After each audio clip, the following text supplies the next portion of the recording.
মাওলানা আমরা বিশ্ব নবীর নামের গুণ গাই এই জগতে কারো শোনে তার তুলনা নাই গোনাই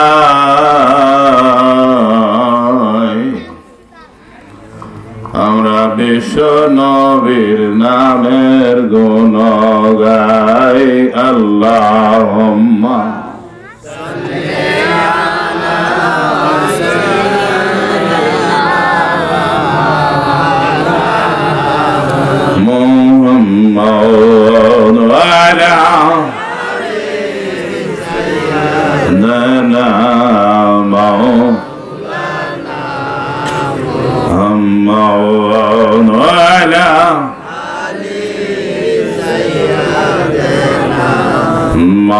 মাওলানা সমস্যা যত পয়গম্বর আমার নবীর মতো নয় তারা সুন্দর বিশ্ব নবীর কামালতে সকল নবীগণের ঠাই আমরা বিশ্ব নবীর নামের গুণ গাই আল্লাহুম্মা সাল্লি আলা সাইয়্যিদিনা মাওলানা মুহাম্মদ ওয়া আলা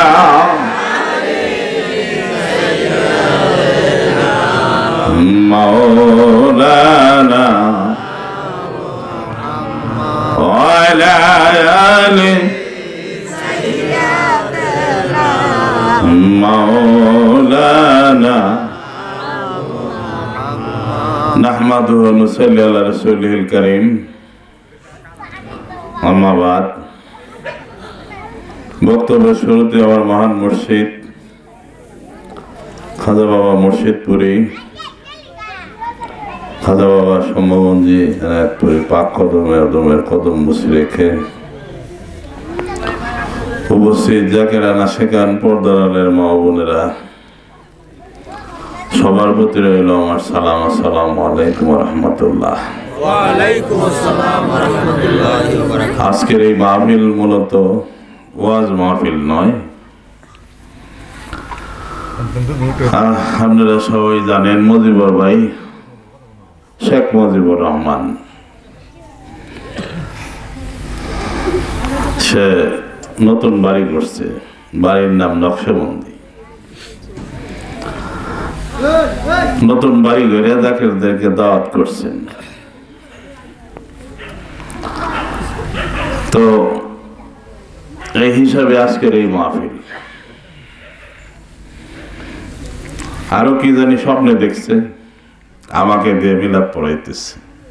স্বপ্নে না দেখলে হয়তো দাওয়াত দিত না, স্বপ্ন দেখে দাওয়াত দিচ্ছে। যাক, এরকম স্বপ্ন যদি সবাই দেখতো তাহলে তোমার দাওয়াত বেড়ে যেত।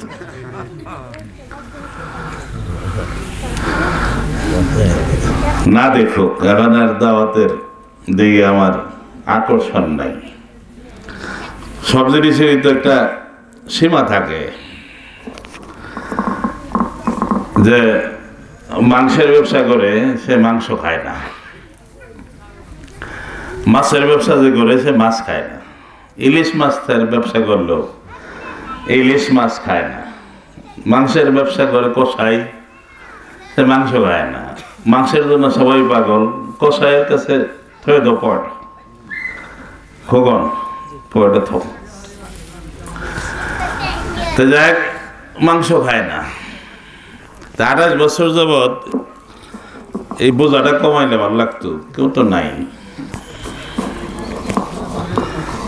28 বছর যাবৎ মুর্শিদপুর দরবারে ওয়াজ করতেছি, বাবাজানের সাথে বিভিন্ন জায়গায় সফরে। এখন আর ওয়াজের প্রতি আকর্ষণ আমার নাই। আরেকটা হইল আলেমদের দ্বন্দ্ব। এই কারণে আমার মনটা খারাপ হয়ে গেছে। এর বিরুদ্ধে কাফের ফতোয়া দেয়, হে কার বিরুদ্ধে কাফের ফতোয়া দেয়, মতে না মিললেই কাফের, বন্ড তেল তেল পারে। আমি 28 বছর যাবত ওয়াজ করতেছি, কাউকে কটাক্ষ করে গালি গালাজ পারিনি। আমার অভ্যাসও এটা নাই। আর মুর্শিদপুরে বাবা জান আমাদেরকে এইভাবেই শিক্ষা দিচ্ছে। তা এখন তো ওহাবিরা আমরা দেখতেই পারে না, গাইল পারে। আমরা নামাজ, জাকেরা নামাজ পড়ে না, জাকেরা সব দোষ জাকেরদের। তরিকা কেন নিছে এটাও দোষ, পীরকে বাবা ডাকে এটা দোষ, ওরস শরীফের হাদিয়া মাল কিনা এটাও দোষ, কদম মুসি করি আমরা এটাও দোষ, জিকির করি এটাও দোষ, আল্লাহর কাছে না চাই পীরের কাছে চাই এটাও দোষ। আল্লাহ ছাড়া আর কেউ কিছু দেওয়ার মালিক না, সব কাজ আমরা সেরে কি করতেছি, এগুলো দোষ। বলে কিনা হ্যাঁ আছে না? এত জবাব কত দেই, এত জবাব আর কত দেই। যাক, তারপরেও তো করতেই হবে নাকি? আমাদের তরিকতের মধ্যে তরিকপন্থী আলেমেরও খুব অভাব। তরিকার মধ্যে কোনো পাতলামি নাই, পাগলামি নেই। পাগলামি পাতলামি বাদ দিয়া মাজুবের সালেক হইতে হবে, তাহলে ওয়াহাবিদেরকে মোকাবেলা করা সম্ভব। পাগলামি আর পাতলামি করা যাবে না। তো এখন তো পাগলামি পাতলামি এটা যাকে সাধারণ জাকেরদের বিষয়, আলেমদের না। সব আবার রেকর্ড করেন না, এগুলো কথাও রেকর্ড করেন না, ও শুরু করলে করেন। তো মজিবর সাপ আপনি আশা করেন যারা পাক করতেছে তাদের বাদ দেয়া। বাড়ি আল্লাহ দোয়া, এটা হলো দোয়ার অনুষ্ঠান নাকি বলেন? দোয়া বাড়ি আল্লাহ যাতে বাড়ি থাকে, খায় দায় ঘুমায়, আপদ বিপদ যাতে না পড়ে, এটার জন্য আম করে আনছে। আমরা ওয়াজ শোনার জন্য কিন্তু আনি নাই। মজিবর কিন্তু আমাদের ওয়াজ শোনার জন্য আনে নাই। তাহলে ওয়াজ করবো কে? ওয়াজের জন্য আনছে। আপনি করে কি ওয়াজের দাওয়াত দিচ্ছে? কেউ হাত তুলে ওয়াজের দাওয়াত দিচ্ছে না মিলাদের? জোরে করেন একটু। তাহলে আমরা ওয়াজ করার দরকার আছে? মিলাদ করে যাবো, এই মরনা সব ওয়াজ করে রয়েছে, আমি আর ওয়াজ করবো না। তো যাই গিয়া আসেন, আমার এই যে খলিফা সাহেবের ছেলে বললো যে জাকেররা আপনার ওয়াজ শোনার জন্য আকাঙ্ক্ষায় থাকে, আপনি একটু তাড়াতাড়ি আসলে ভালো হয়। এটা কি ঠিক নাকি? তাহলে তো করাই লাগবে না? খলিফা সাহেবের ছেলে যেহেতু বলছে, খুব সংক্ষেপে আমি বেশি দেরি করবো না। রাত, শীতের রাত, আপনাদের জন্য তো বড় পাক হইতেছে। যখন এসে বলবো যে তো বড় হয়ে গেছে, আমি ছেড়ে দেবো। 30 আশ্বিনের পর থেকে এখন পর্যন্ত কোনো নিস্তার নাই। মুর্শিদপুরে বাবা জান আমাদের এলাকায় আসছিল, অনেকে গেছিলেন কারা তুলে দেয় আনবেন একটু। সবার সাথে তো আমি দেখা করতে পারিনি, অনেকে গেছিলেন। যাক, আপনারা তো ওয়াজ শুনছেননি। তো বাড়ির কাছে, বাড়িতে পীর আসলে চাপটা বেশি। 1 মাস সবর করলে যে চাপ বুক না হয়, মুর্শিদ যদি বাড়িতে আসে একদিনেই চাপ অনুভব করে। চাপ ঠিক না? এরকম চাপ লাগে, আমার কাছে বোঝা লাগে। আপনাদের কাছে কি লাগে জানি না। আদব যাতে ঠিক থাকে, মহব্বত ঠিক থাকে, মহব্বত তো তাই অনেক কিছু ঠিক রাখা লাগে, অনেক মাথা কাটান লাগে, বুদ্ধি করে চলা লাগে। তো অনেকেই তো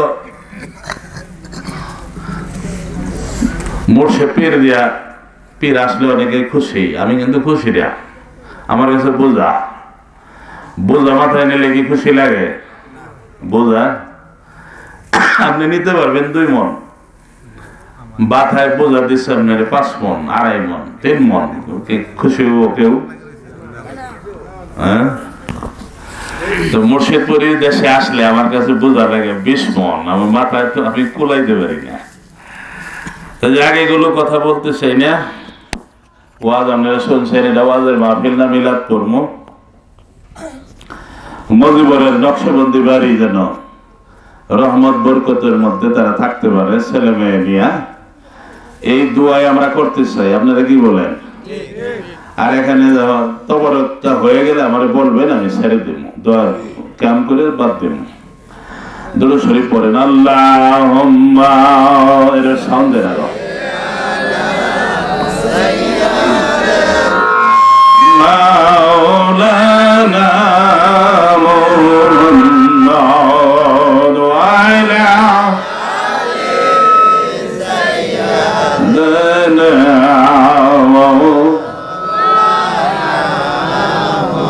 আমরা সেই নবীর উম্মত, সেই নবীর উম্মত, ওগো যার কারণে মহান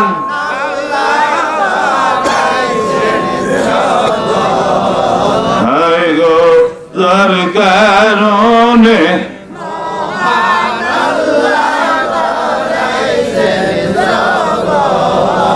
আমরা সেই নবীর উম্মত, আমরা সেই নবীর, আমরা সেই সেই নবীর নামের উসিলায় আল্লাহ রহমত নাযিল হয় গো দুনিয়ায়, যার কারণে নূহ নবী পায় গো মুক্তির পথ। আমরা সেই নবীর উম্মত, আমরা সেই নবীর, সেই নবীর উম্মত। আল্লাহুম্মা সাল্লি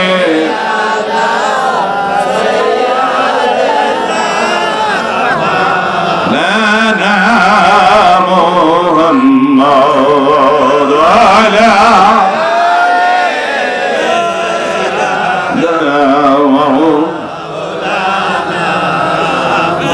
ডাকে তোমার গুনাহগার উম্মত, ও মায়ার নবী গো, ডাকে তোমার গুনাহগার উম্মত, তুমি দয়া করে দাও গো দেখা, দয়া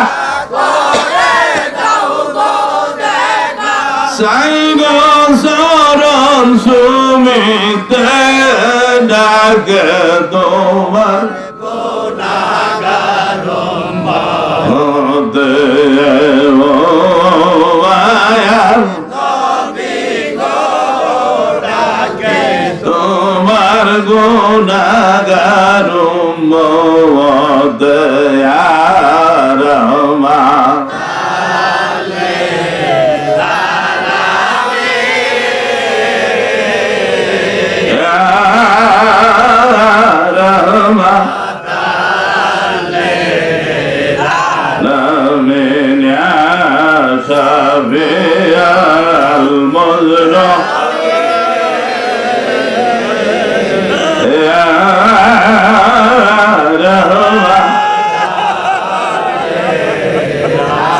নাই গো আমার বেটা বুদ্ধি আদম সম্বল না, কেমনে করি মোর সে বলো না, আমি কেমনে করি মোর সে বলো না। বন্ধুরা আমার, আমরা যদি বলি ইমানদার দাবি করি, ইমানদার দাবি করলে আমরা ইমানদার না, দাবি যদি করি আমরা জাকের, জাকের না, দাবি করি যদি আমি আশেক, দাবি করলে হবে না, এশক লাগবে, ঠিক না? ইমানদার দাবি করলে হবে না, ইমান লাগবে, ঠিক না? ইমান লাগবে, ইমান নাই, ইমানদার দাবি করলে লাভ নেই। তোকে যদি বললেন আপনি বেঈমান, সে রাগ করে, ঠিক না? বেঈমান ডাকলে কি খুশি হয় কেউ? সবাই রাগ করে। ইমানদার হইতে হবে, সবাই ইমানদার বললে খুশি। বেঈমান শব্দটা গালি হিসাবে। ইমানদার কি নামাজ পড়লে কি ইমানদার হওয়া যায় না? রোজা করলে ইমানদার হওয়া যায়? হজ করলে ইমানদার হওয়া যায়? যাকাত দিলে ইমানদার হওয়া যায়? যাকাতেও ঈমান আনে না, রোজায়ও ঈমান আনে না, হজেও ঈমান আনে না, যাকাতেও ঈমান আনে না। ঈমান আলাদা জিনিস। ইবাদত আর ঈমান, অনেক ইবাদত শয়তানে করছে ঈমান ছাড়া। তার জন্য শয়তানের 9.5 লক্ষ বছরের ইবাদত কোনো কামে লাগে নাই। তো ঈমানদার দরকার আছে কিনা? ঈমানের দরকার আছে কিনা? জোরে বলেন, ঈমানের দরকার আছে না? খাঁটি ঈমানদার দরকার আছে। ঈমানদারের ইবাদত অল্প যদি হয়, আল্লাহ তার জীবনের সব গুনাহ মাফ করে দেয়। বেঈমানের ঈমানে কি কয়? ইবাদতের কোনো মূল্য নাই। এখন এটা জাকেরের জন্য, বেজাকেরের জন্য বলি, ঈমানদার কিভাবে আপনি হবেন প্রকৃত ঈমানদার? নবীজির সাহাবীরা কিভাবে ঈমানদার হয়েছে একটু দেখেন। আমরা কায়দায় পড়ছি কি? আমানতু বিল্লাহি ওয়া মালাইকাতিহি ওয়া কুতুবিহি ওয়া রুসুলিহি ওয়াল ইয়াউমিল আখিরি ওয়াল কদরি খাইরিহি ওয়া শাররিহি মিনাল্লাহি তাআলা ওয়াল বাসি বাদাল মাউত। ঠিক না? এটা বললে ঈমানদার নাকি? এটাকে পড়লে ঈমানদার। এটা তো এটা এই কথাগুলো হিন্দু মানুষও জানে। গিরিশচন্দ্র সেন কোরআনের তাফসীর করছে, সে কি কালেমা জানে না? আমানতু বিল্লাহি ওয়া মালাইকাতিহি জানে, শয়তানে জানে না? জানে। এই কালেমা ভালো করে জানে। আমানতু বিল্লাহি ওয়া মালাইকাতিহি ওয়া কুতুবিহি ওয়া রুসুলিহি, এটা শয়তানেও জানে, জানে সবাই। কিন্তু এটা জানলে ঈমানদার হওয়া যাবে না, পড়লে ঈমানদার হওয়া যাবে না। ঈমানের জন্য আলাদা বিষয়। ঈমানদার নামাজ পড়বেন, রোজা করবেন, হজ করবেন, যাকাত দিবেন, সেটা তো পরে। যার ঈমানই নাই তার নামাজের দাম কি? যেমন ওযু নাই, আপনি নামাজ পড়লেন ওযু ছাড়া, 80 বছর নামাজ পড়লেন ওযু ছাড়া,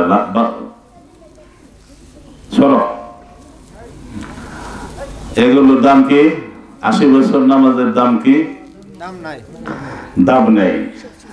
ঈমান লাগবে, ঠিক না? ঈমানের দাম বেশি না আমলের দাম বেশি? জোরে করবেন আপনারা। হ্যাঁ, ঈমানদারকে আল্লাহ মাফ করতে পারে, বেঈমানের কি মাফ নেই? আমলকারীর গুরুত্ব না, ঈমানদারের গুরুত্ব। এই ঈমান লাভ কিভাবে হয়েছে? সাহাবীদের ঈমান লাভ কিভাবে হয়েছে? আমরা বিশ্বাস করি বললেই বিশ্বাস হবে না, বিশ্বাস করি কইলেই বিশ্বাস হয় না।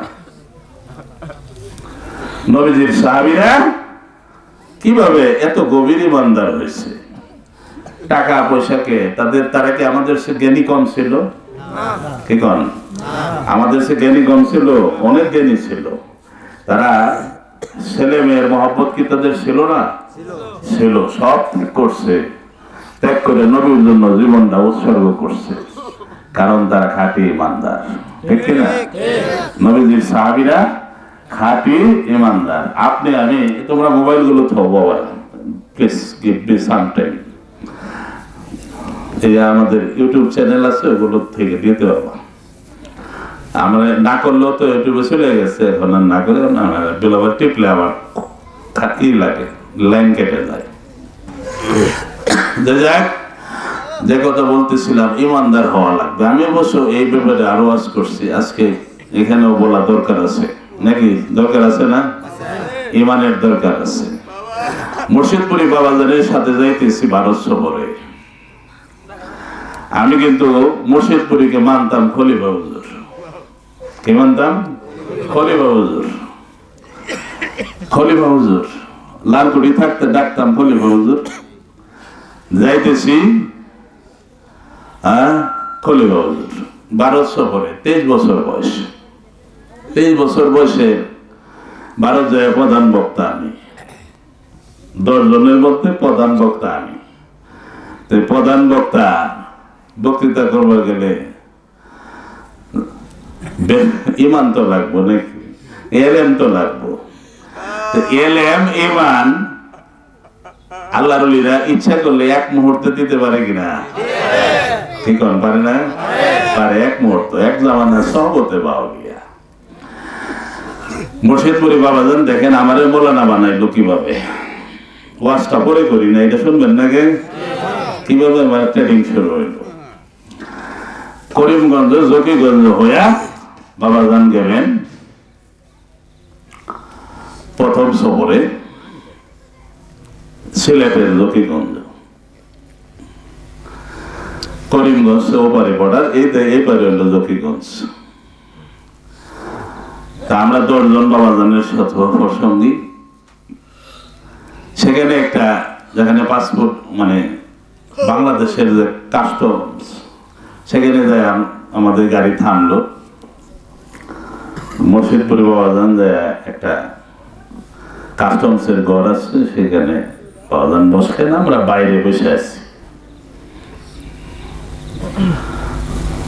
বাইরে আমাদের সাথে মৌলানা বদি বেঁচে আসছিল, আল্লাহ তাকে জান্নাতবাসী করুন। আমরা কয়েকজন একসাথে বসে কথা বলতেছি একটা গাছের ছায়ায়, দুপুর টাইম তখন। তো এক লোক আমাকে জিজ্ঞাসা করলো যে ভাই আপনারা যাবেন কোথায়? বললাম ভারতে।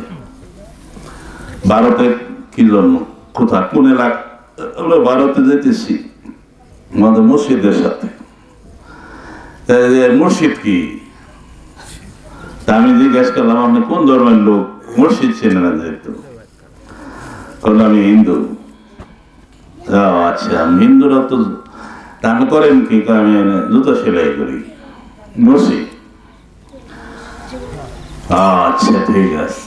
তো মসজিদ হলো আপনাদের যেন ধর্মগুরু আছে, বামন, গোসাই, কৃষ্ণ, এরকম আমাদেরও ধর্মগুরু আছে, তাদেরকে আমরা মুর্শিদ বলি। কিন্তু আপনাদের মুর্শিদকে আমার একটু দেখাইবেন। তাই বললাম যে ঘরে যা দেখেন এখানে দেখবো, তো চিনবো কিভাবে? জ্বালা চিনবো কিভাবে? তাই বললাম যে এখানে যত মানুষ আছে তাদের মধ্যে যে সুন্দর মানুষটা, তিনি আমাদের মুর্শিদ। মানে ওর কথা আর আমি যাইতে চাইতেছি না, হিন্দু লোক আর হইলো মুর্শিদ, বুঝছেন না? ওর কথা আর আমি আর যাইতেছি না, চাইয়া ওরে বলে দিলাম। তাই মুর্শিদ লোক ওই ঘরে যেখানে বাবাজান বসে আছে ওখানে গেল, যায় জ্বালানা চুকি দিল, দিয়া জাকেররা অনেকদিন পরে মুর্শিদপুর যায় যাবে, কান্দে, বাবাকে দেখায়, সিগারেটে কান্দে। কান্দার কারণও জানে না, আমি তোমায় ভালোবাসি। সিগারেটে কান্না বাড়ায় আসে, ইচ্ছার বাইরে কান্না বাড়ায় আসে। তো এইভাবে কাঁদতেছে। তা আমি চিন্তা করলাম এই লোক তো মুসি, এই লোক তো মুসলমান না, হিন্দু, মুসি, জুতো সেলা। যাকে রানা কানবো এ কান্দে, যাকে রা কান্দে ফায়েজে, মুসিবেটা কানবো কে? এরা আমার প্রশ্ন।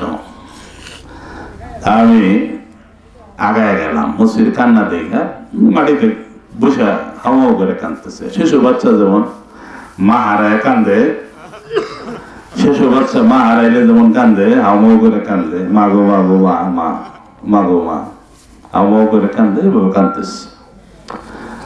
কান্নাটা অন্তরে লাগলো। গেলাম কাছে যায়, বললাম যে আপনি কাঁদেন কেন? আপনার কান্নার কারণ কি? আপনি তো আমাদের মুর্শিদের মরিদ না, মুসলমানও না, আপনি হিন্দু মানুষ, মুসলিম। আমাদের মুর্শিদকে দেখে আপনি কাঁদেন কেন? কইল ভাই আমি যে কাঁদি, যাকে দেখতেছি তিনি গত রাইতে আমার রাত্রে আমার দেখা দিছে। আমি সকাল থেকে এখানে বসে আসছি তারই দেখার জন্য। কি দেখছেন আপনি? আমি দেখলাম তিনি আয়সা বলতেছে যে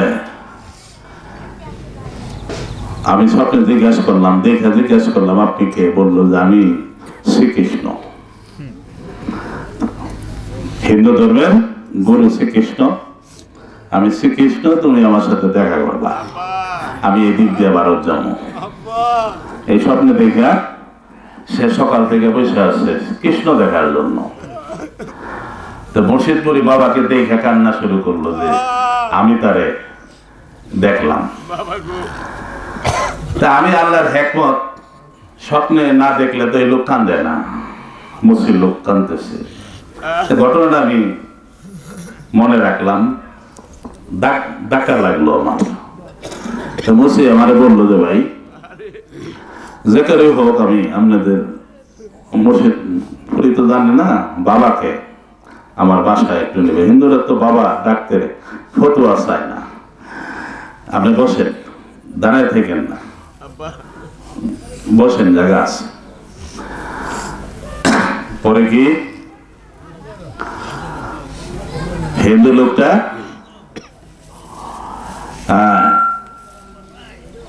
বললো যে বাবাকে আমি বাসায় নিতে চাই, আমার বাসায় কি যাবে? না, আমার কাছে ভালো লাগলো, বাবা যাবো মুসির বাড়ি। আমি আর বাবাকে যা এটা বললাম না, মুসির বাড়ি বাবা যাবে এটা আমি চাই না। মনে মনে আমার রাগ, কি করে রাগটা মানে আমি মনে মন থেকেই চাইতেছি না, মুসির বাড়ি দেওয়া এটা বাবাকে আমি বলবো না। তো জব্বার হাজি সাহেব পরে যায় লোকটা ধরলো, স্যার বললো যে জাম তো আর জানে না যে ভাই আমি বাবাকে আমার বাসায় নিতে চাই, আমরা একটু দাওয়াতটা বলেন। জব্বার হাজি বাবারে বললেন যে বাবা এই ঘটনা, মুসি লোক স্বপ্নে দেখছে শ্রীকৃষ্ণ রূপে বাবা আপনার চেহারায়, আপনাকে দাওয়াত দিতেছে মুসির বাড়ি একটু যাইতে। বাবা যান শরীরা উৎফুল্ল হয়ে গেলেন, খুশিতে আটখানা, একদম সুন্দর চেহারা আরো সুন্দর হয়ে গেল, উচ্ছ্বসিত হয়ে গেলেন। তিনি বললেন যে হ্যাঁ আমি মুসির বাড়ি যাব। আমি মনে মনে চিন্তা করতেছি এটা কেমন কথা, আজকে তো বছরের পয়লা না দ্বিতীয় খ্রিস্ট সালের, সফরের প্রথমেই বাবা যান যাবে মুসির বাড়ি, এটা তো হইতে পারে না। মুসির বাড়ি বাবা যাবো, বাবা তো বাদশাহজাদা, ঠিক এটা বাদশাহজাদা, খাজা বাবা এনায়েত করি বাদশা সারে দুনিয়া, বেলায়েতের বাদশা খাজা বাবা সর্বমন্ত্রী, জগতের বাদশা। বাদশাহজাদা হইয়া তিনি মুসির বাড়িতে প্রথম সফরে প্রথম পা রাখবো, এটা তো মানা যায় না। মনে মনে ভাবতেছি বাবা যদি না যাইত, বাবারে বলি কেমন যে বাবা যায় না।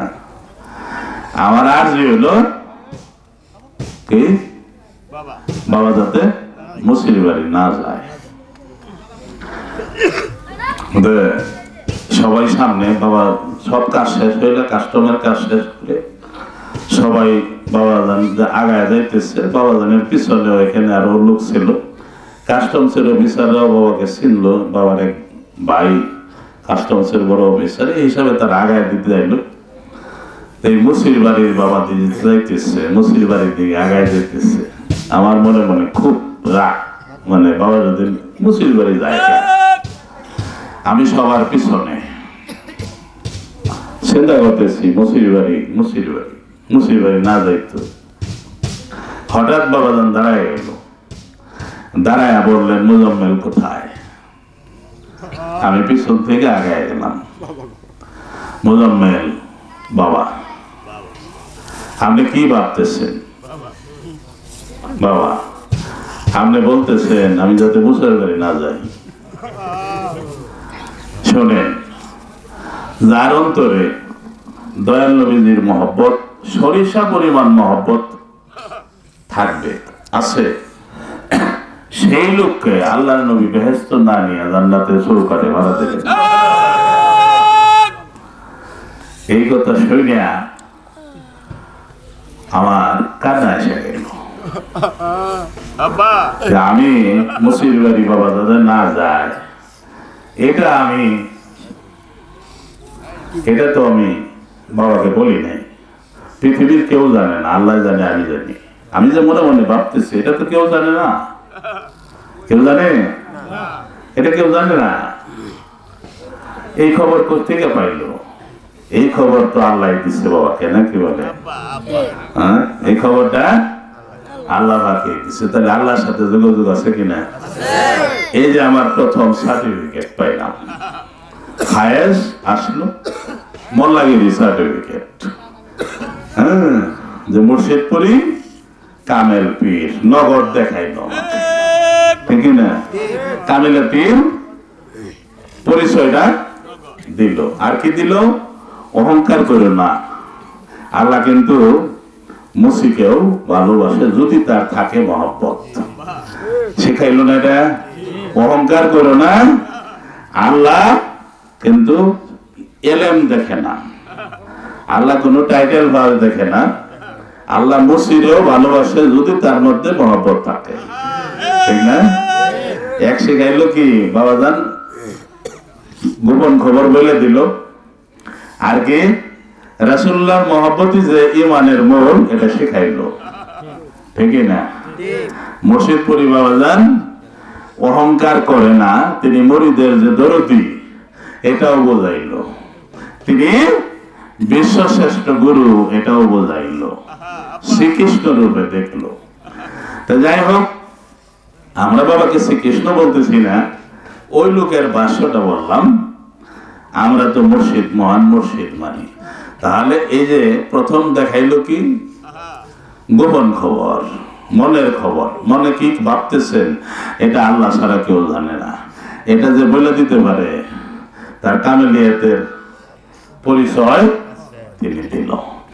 এইভাবে ইমানদার হইতে হবে। কোন সুবহানাল্লাহ। ঈমান এইভাবে আসে। সুবহানাল্লাহ, জোরে কোন সুবহানাল্লাহ। ঈমান এইভাবে আসে না। ঈমান কালেমা পড়লে, ইমানদার দাবি করলে ইমানদার হওয়া যায় না। নবীজির মর্যাদা দেখতে হবে। আল্লাহর নবী সাল্লাল্লাহু আলাইহি সাল্লাম ইসলাম প্রচার করতেছেন, তখনও কেউ ইসলামে আসে নাই, মাত্র কয়েকজন। তার মধ্যে হযরত আলী প্রথম, মা খাদিজাতুল কুবরা, যায়েদ বিন হারেসা। এই সময়ে ইসলামের খুব দরকার না, মুসলমানের খুব দরকার, নবীজির সাথীর দরকার। আমি অনেক বলছি, তারপরেও বলি। আল্লাহর নবীর প্রিয় সাহাবী আবু বকর সিদ্দিক রাদিয়াল্লাহু তাআলা আনহু, আমাদের তরিকার ইমাম। কোন সুবহানাল্লাহ। তিনি ব্যবসা করতেন, কাপড়ের ব্যবসা। ব্যবসা করার জন্য সিরিয়াতে গেলেন। সিরিয়াতে যায়া তিনি একটা স্বপ্ন দেখলেন। কি স্বপ্ন? আকাশের চাঁদ এসে তার কুলে পড়ছে। তিনি আকাশের চাঁদ কুলে নিয়ে আসছে। কোন সুবহানাল্লাহ। ইসলাম গ্রহণ করেনি, তখনও ইসলাম গ্রহণ করে নাই। কি করছেন? আকাশের চাঁদ কুলে আসছে, এটা পড়ছে। আর সমস্ত ব্যবসার কাজ শেষ করে আবু বকর সিদ্দিক ওইখানে জিজ্ঞাসা করলো যে এখানে কোনো পাদ্রী, কোনো আলেম আছে নাকি, বিজ্ঞ লোক আছে নাকি, যার কাছে স্বপ্নের তাবিরটা জিজ্ঞাসা করা যায়। আবু বকর সিদ্দিক রাদিয়াল্লাহু তাআলা ব্যবসার কাজ শেষ করে তিনি, ওনার জীবনী গ্রন্থের মধ্যে এগুলো আছে, তিনি গেলেন পাদ্রীর কাছে। পাদ্রীর কাছে যায় বলল যে আমি আপনার কাছে একটা স্বপ্নের তাবির জিজ্ঞাসা করার। পাদ্রির নাম বুহাইরা পাদ্রি। কি স্বপ্ন? আমি স্বপ্নে দেখলাম আকাশের চাঁদ আমার খুলে, আমি খুলে নিয়ে চাঁদকে নিয়ে আদর করতেছি। পাদ্রি জিজ্ঞেস করলো, আপনি কোন দেশের মানুষ? আমার বাড়ি মক্কা। কোন বংশ? কুরাইশ বংশ। আপনার নাম কি? আবু বকর। আপনি কি করেন? কাপড়ের ব্যবসা। পাদ্রির চোখে পানি, পাদ্রির চোখে পানি লড়তেছে যার যার হয়ে, পাদ্রির চোখ থেকে পানি পড়তেছে। আবু বকর সিদ্দিক ডাক দিয়ে জিজ্ঞাসা করে, আপনি কান্নার কারণ কি? আপনি কাঁদতেছেন কেন? কাঁদতেছি যে তার দেখা কি আমার সৌভাগ্য হবে? কেসে আপনি মক্কায় চলে যান, দুজাহানের বাদশা নবী মুহাম্মদুর রাসূলুল্লাহর জন্ম হয়ে গেছে। আপনি হবেন তার প্রধান সেনাপতি। আপনি হবেন তার প্রধান সেনাপতি, তার সবচেয়ে কাছের বিশ্বস্ত সহচর হবেন। আবু বকর সিদ্দিক এই স্বপ্নের কথা শুনিয়া আর দেরি করলেন না, সিরিয়া থেকে আসলেন মক্কায়। একটু দূরে শরীফ পড়েন, আল্লাহুম্মা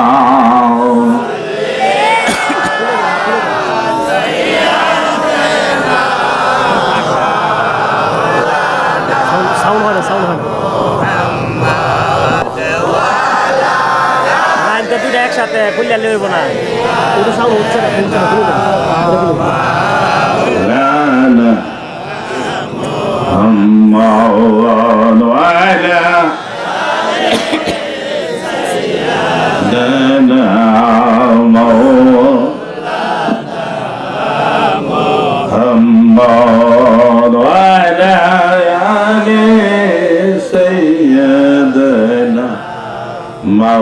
مولانا محمد وعلى آله سيدنا مولانا আমরা সেই নবীর উম্মত, আমরা সেই নবীর উম্মত। ও গোজার কারণে মহান আল্লাহ হর যার কারণে মহান আল্লাহ আমরা সেই নবীর উম্মত, আমরা সেই নবীর উম্মত, আমরা সেই নবীর যেই নবীর নামের উসিলা আল্লাহ রহমান নাজিল, যার কারণে নূহ নবী পায় গো মুক্তির পথ। আমরা সেই নবীর উম্মত, আমরা সেই নবীর উম্মত, আমরা সেই নবীর উম্মত। আল্লাহুম্মা সাল্লি আলা মাওলানা মুহাম্মদ ওয়া আলা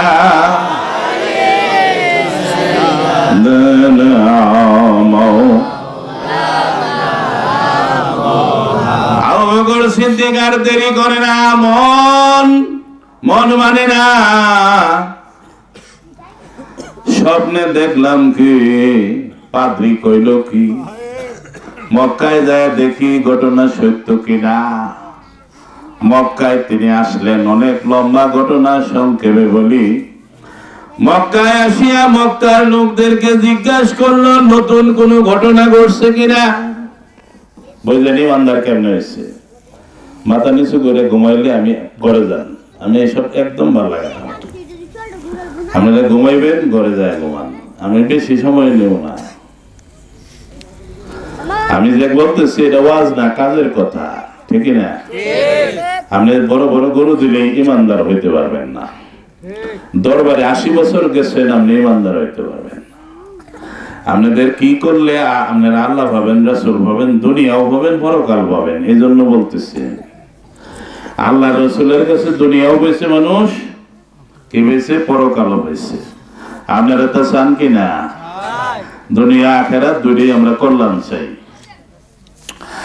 আবু বকর সিদ্দিক বললেন, নতুন কোন ঘটনা আরবের মধ্যে ঘটছে কিনা, মক্কায় ঘটছে কিনা? কয় হ্যাঁ, নতুন একটা ঘটনা ঘটছে। তা হলো, থাক থাক মাস্টার থাক থাক, দেখেন না, দেখেন না,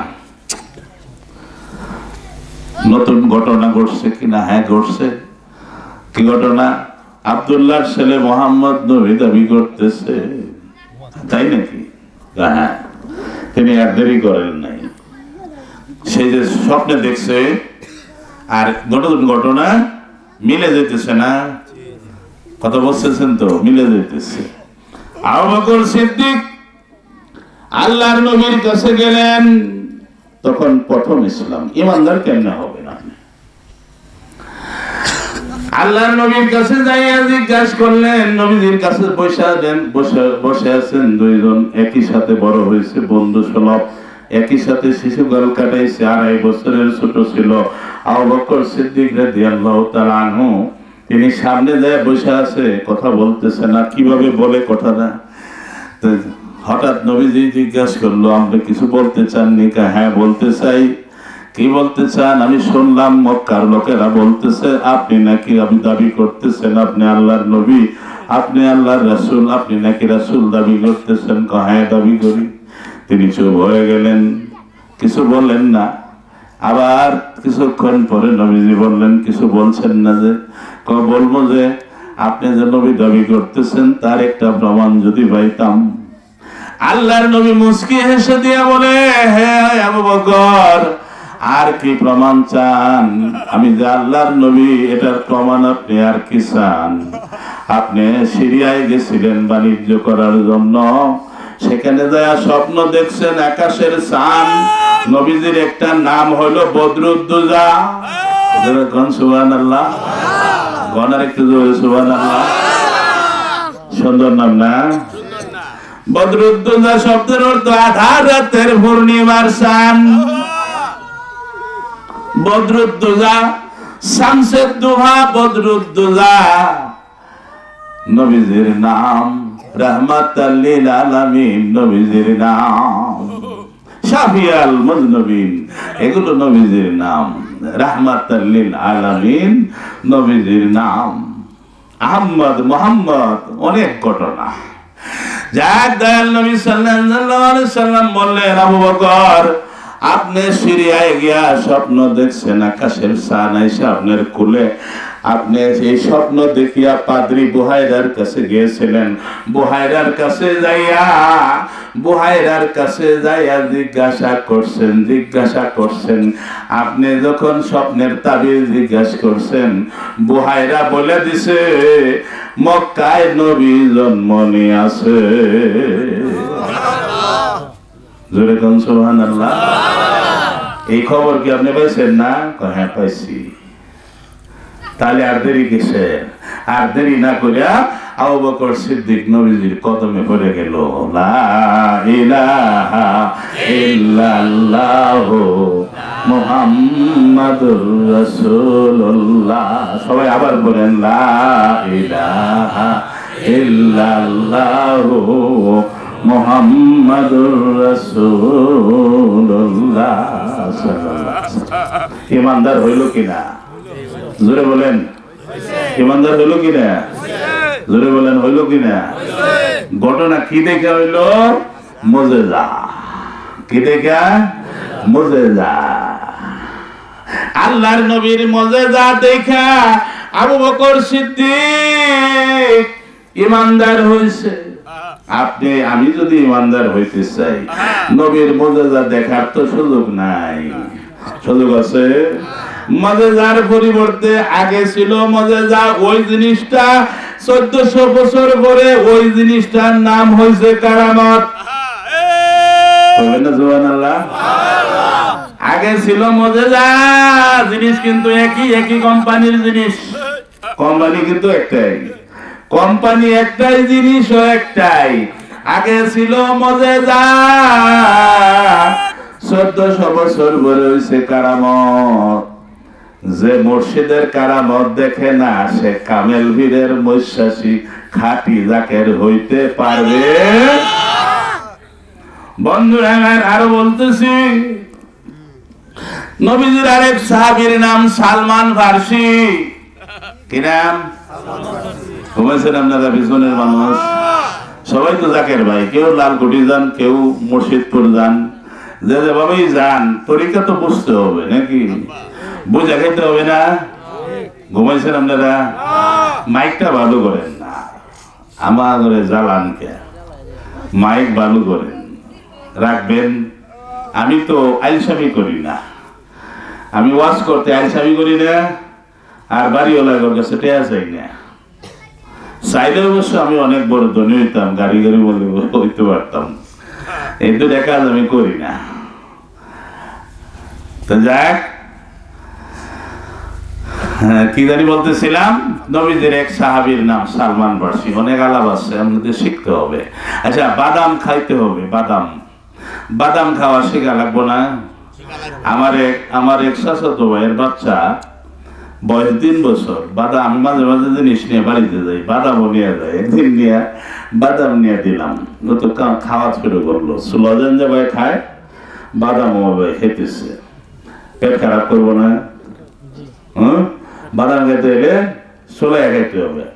বাদাম খাওয়া তো শেখে নাই, বাদাম খাওয়া শিখে নাই। তরিকাটাও কিন্তু শিখতে হবে আপনাদের, তরিকা শিখতে হবে, বুঝতে হবে কোথায় তরিকা, হ্যাঁ, আল্লাহ কোথায়, রাসূল কোথায়, পীর কোথায়, নাকি এনায়তপুরি কই, শম্ভুগঞ্জি কই, জানতে হবে না?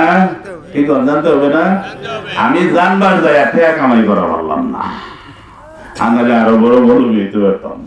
এই জিনিসটা জানবার যায়। ওই যে আমার যে বলছিল প্রথম দিনই ধাক্কা দিচ্ছে একটা, ওই ধাক্কার পরে থেকে আর আমি নিজেকে বড় ভাবতে পারলাম না। যাক, সাহাবীর ওয়াজটা করি, আপনারা মনোযোগ দিয়ে শুনবেন, এত দরকার নেই, বুঝেন যদি তো এতটুকুই লাভ হবে। নবীজির যত সাহাবী ছিল সবচাইতে বয়স্ক সাহাবীর নাম হলো সালমান ফারসি রাদিয়াল্লাহু তাআলা আনহু। কোন সুবহানাল্লাহ। আমাদের তরিকার ইমাম, তিনিও আমাদের তরিকার ইমাম। আবু বকর সিদ্দিক রাদিয়াল্লাহু তাআলা আনহুর পরে যার স্থান, দয়াল নবী সাল্লাল্লাহু আলাইহি সাল্লামের পরে সাজরা মুবারক হযরত আবু বকর সিদ্দিক, তারপরে হলো হযরত সালমান ফারসি রাদিয়াল্লাহু তাআলা আনহু। তিনার বয়স হলো 360 বছর। কিতাবে আসছে 360 বছর তিনি আল্লাহকে খুঁজছে। এটা তো কইতে গেলে অনেক লম্বা লাগবো, লম্বা সময়। 360 বছরে তিনি ঘুরতেছেন। তিনি ছিল খ্রিস্টান, প্রথম ছিল অগ্নি পূজক, তার বাপে অগ্নি পূজা করতো। পারস্য দেশ, সালমান ফারসি বলা হয় না কেন? ফারসি বলা হয়, তিনি পারস্য দেশের মানুষ ছিল। তিনি, তার নাম কিন্তু সালমান ফারসি না, নামটা তো আমি আগেই বলে দিলাম। আগের নাম ছিল বাহরাম, মাহবা, আগের নাম ছিল মাহবা। এটা দাঁড়ায় থাকেন না আপনারা, এদিকে আমাদের সামনে না দাঁড়ায়, দূরে যায় দাঁড়ান। যদি না বসেন প্লিজ ডিস্টার্ব করেন না, হয় আপনারা বসেন, নয়তো বাইরে যায় বসেন। দুরূদ শরীফ পড়েন, আল্লাহুম্মা সাল্লি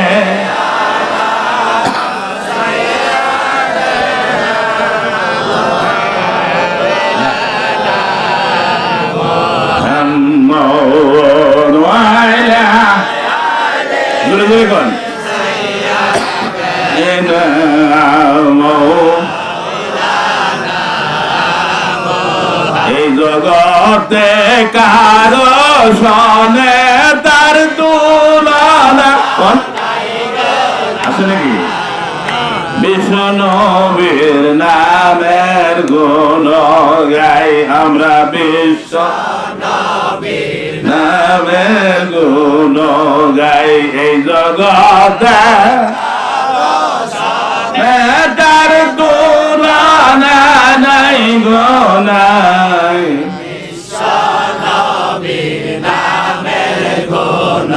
যেই নবীর নামের বরকত আল্লাহ রহমত নাজিল হয় গো জগতে।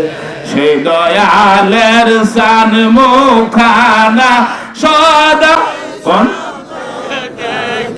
সেই দয়ালের শান মুখানা সদা আমি দেখতে চাই। বিশ্বনবীর নামের গাই। বিশ্বনবীর সাহাবী ছিল সালমান ফার্সি। 350 বছর বয়স তার। শুনবেন আপনারা নাকি শুরু ঘটনা কমন? হ্যাঁ, শুরুটা কমন, এটাই কমন, এটাই দরকার। এগুলো তো বাস করি না, খুব কম। সালমান ফার্সি পার্শ্বিক ছিল, অগ্নি পূজক। 10 বছর বয়স, বাপ হলো জমিদার। ইরান পারস্য নগরে, তার পারস্য দেশে তার বাড়ি। জিজ্ঞাসা, বাপে বললো যে বাবা তুই একটু জমি, একদিন বাপের বাড়িতে কাজ, তুই একটু আমার জমিদার এটা দেখে, ফসল ফলছে, এগুলো নষ্ট যাতে না হয় একটু দেখে। বাপের একমাত্র বোলা, সে আর কখনো কোথাও বাইরে যেতে দেয় না। একমাত্র বোলা, ধনীর সম্পদের অভাব নেই। যাইতে যাইতে তিনি দেখলো, যাইতে যাইতে দেখলো খ্রিস্টানরা জিকির করতেছে, খ্রিস্টানরা ইবাদত করতেছে একটা গির্জার মধ্যে। সে গির্জার ভিতরে ঢুইকা সারাদিন তিনি ইবাদতের পদ্ধতি দেখলো, আল্লাহকে ডাকলো। এগুলো খ্রিস্টান তো আল্লাহরেও মানে, 3 খোদা মানে, আল্লাহ এক খোদা, মেরি এক খোদা, ঈসা নবী এক খোদা। এরা 3 খোদা মানে, আমরা তো এক খোদা মানি নাকি? আমাদের এক আল্লাহ, ঠিক না? আপনারা দাঁড়ায় থাকেন না প্লিজ, দয়া করে বসেন, নাই তো আপনারা না দাঁড়ায় থাকলে ডিস্টার্ব লাগে। আপনারা একটু আগে জায়গায় দেন। যাক, যা বলতেছিলাম, সালমান ফার্সি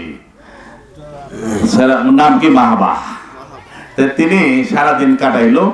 বাপে জিজ্ঞাসা করলো তুমি সারাদিন কি করলা? আমি খ্রিস্টান পাদ্রী, খ্রিস্টানদের এক গির্জায় যায়া আমি সেই শুনে আমার ভালো লাগছে, আমি খ্রিস্ট ধর্ম গ্রহণ করে নিয়েছি। এনে খ্রিস্ট ধর্ম পাদ্রী ছিল তার কাছে, খ্রিস্ট ধর্ম গ্রহণ করছি আমি। আর এই কথা শুনে তার বাবা বললো যে আমাদের ধর্ম ছেড়ে দিছিস, করে অনেক মারপিট করলো। মারপিট করে হাতে পায়ে শিকল দিয়ে বাইন্ধে ধুয়ে দিল। নাম, ছেলের নাম কি? ছেলের নাম মাহবা। আপনাদের খারাপ লাগতেছে না তো? মনে রাখবেন, ইসলাম এত সোজা না, ইমান এত সোজা না। যদি বলি আমি ইমানদার হইলাম না, আমি বললাম মুসলমান, এত সোজা না। আল্লাহ বাবা এত সোজা না। আল্লাহ হইতে হলে অনেক চেষ্টা, সাধনা, প্রেম লাগে, গুরুর ভজন লাগে।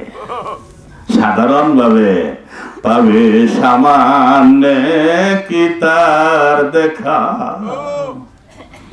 সামান্য তাকে পাওয়া যায় না। হ্যাঁ, সামান্য পাওয়া যায়। বন্ধুরা,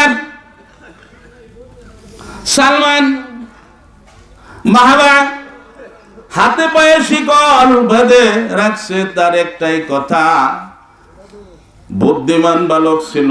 আল্লাহ আমার সৃষ্টিকর্তা আল্লাহ, সেই সৃষ্টিকর্তা আল্লাহকে পাওয়ার জন্য আমি আমার সমস্ত কষ্ট স্বীকার করব।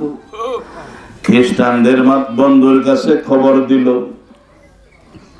খ্রিস্টানদের পাদ্রীর কাছে খবর দিল, বলল আমি এরকম বিপদে আছি, আমাকে উদ্ধার করো। খ্রিস্টানরা তাকে উদ্ধার করে নিয়ে গেল। সময় বেশি লাগবে, ওই জন্য সংক্ষেপে বলতেছি। পাদ্রীর কাছে নিয়ে গিয়া তাকে একদম সিরিয়ায় পৌঁছায় দিল। তিনি তার গুরু সাধনা শুরু হইল।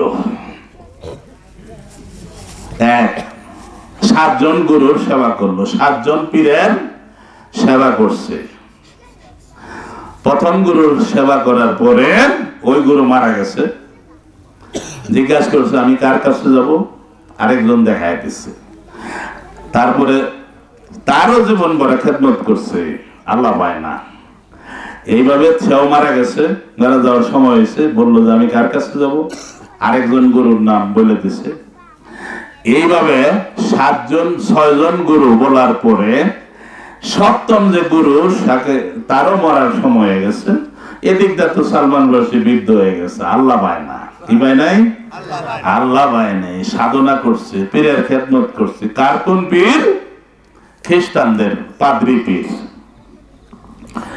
7 জন গুরুর খেদমত করার পরে, 6ষ্ঠ গুরুর খেদমত করার পরে শেষ জীবনে তাকে বললো যে এখন আমি কি করি, আপনি তো চলে যেতেছেন, আমি আল্লাহকে তো পাইলাম না, কে আমাকে সৃষ্টি করলো, কে কার কাছে আমি যাব, তার সন্ধান তো আমি পাইলাম না, তাহলে আমি এখন কি করবো? বললো তুমি শরিয়াতে একটা গুরু আছে, নাম তার বয়রা পাদ্রী, সে খ্রিস্টানদের ওলি, তার কাছে যাও। সে বছরে 1 বার করে মানুষের সাথে দেখা করে, বছরে মাত্র 1 বার, সব মানুষের দেখা করে না, বছরে 1 বার দেখা করে।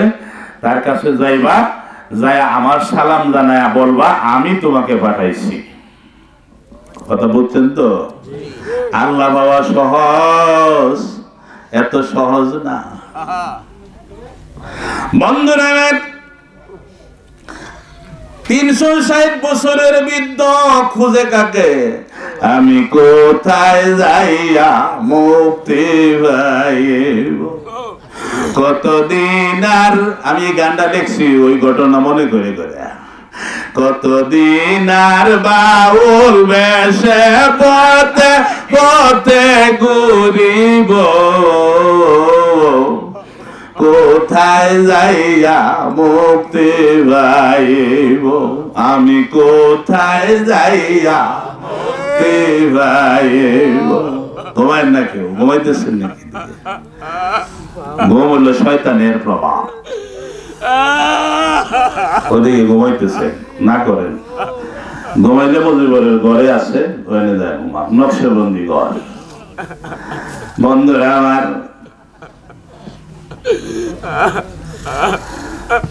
তিনি 360 বছরের বয়স হয়ে গেছে প্রায়। খুঁজে কাকে? আল্লাহকে।